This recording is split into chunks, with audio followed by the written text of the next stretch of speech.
Hello and welcome to the Daily WIP, the show where we discover everyone who's becoming a media company. On the show today, we're talking about the death of viral video. Sorry about doing the intro so fast. Today on the show, I want to talk about the death of viral videos. And what I mean by that is that in the past, say in the last decade, people have been obsessed with the idea of making a video, it getting millions of views, and then that was called success. Then time passed and they discovered you can put videos onto social, and then they started to think, well, it's the engagement that matters. How many likes did it get? How many comments did it get? And then that is what's cool, right? And then we come into today where we're reminded to go all the way back to the beginning of the whole damn story of why did we even do a video to start with? And it was to create sales.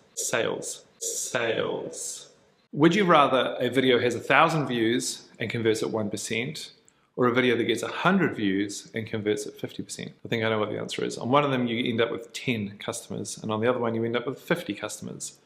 So this is a bit of the myth that we need to dispel. And so if you're a video maker and you're watching this, go and tell your clients. And if you're a marketing manager, this is for you to listen to. The big movement that's happening right now is that brands are creating massive amounts of content, and that is the difference between the past. In the past, you'd make a few what was called tentpole or hero pieces of content that would often find its way onto TV first, and then it would end up just being posted online.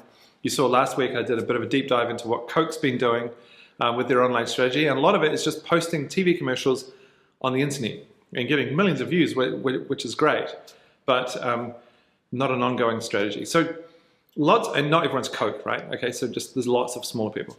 So when you think about that, when you think, okay, I'm gonna make 1,000 videos in a year, imagine that 1,000 videos was not so much that it was win or succeed or fail based on it got 1 million views or 20 million views per video.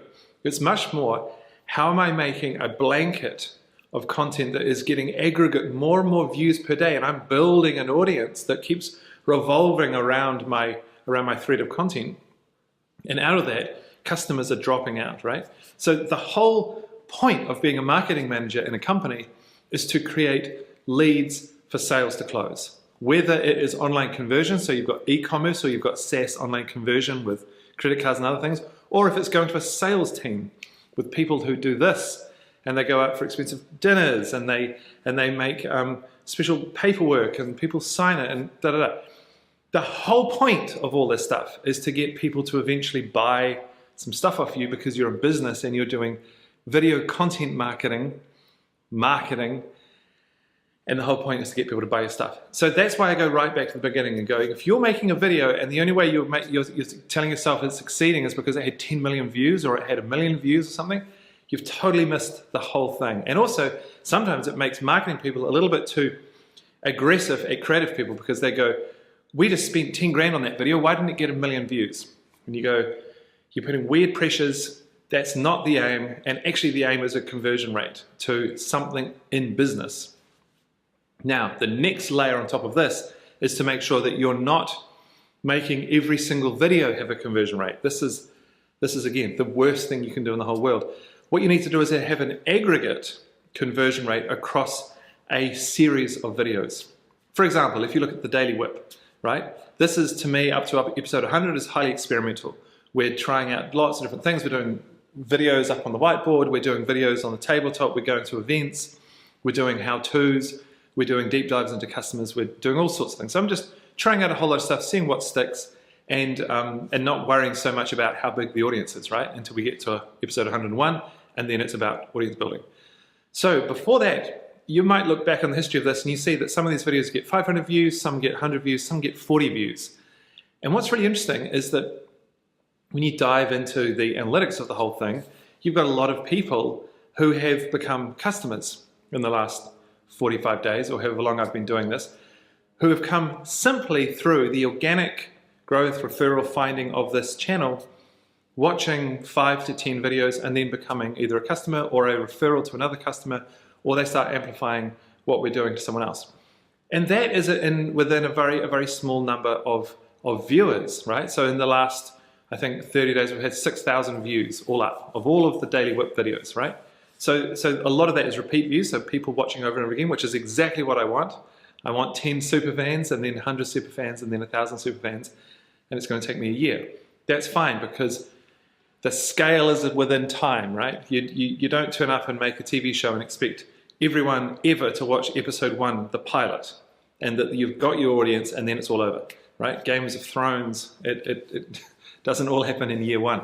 So the overarching theme that I'd like you guys and girls to think about, if you're a marketing manager or if you're a creative, is to not stress yourselves out with vanity metrics, which is just enormous amounts of views.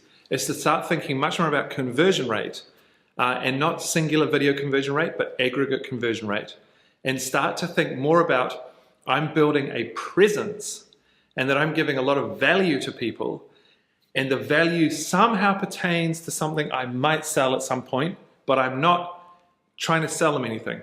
I'm not going to tell you anything that we're trying to sell you, because it's irrelevant until you agree with what we're talking about, you like what we're saying, you think it's the way the future should be, and then you might discover something cool.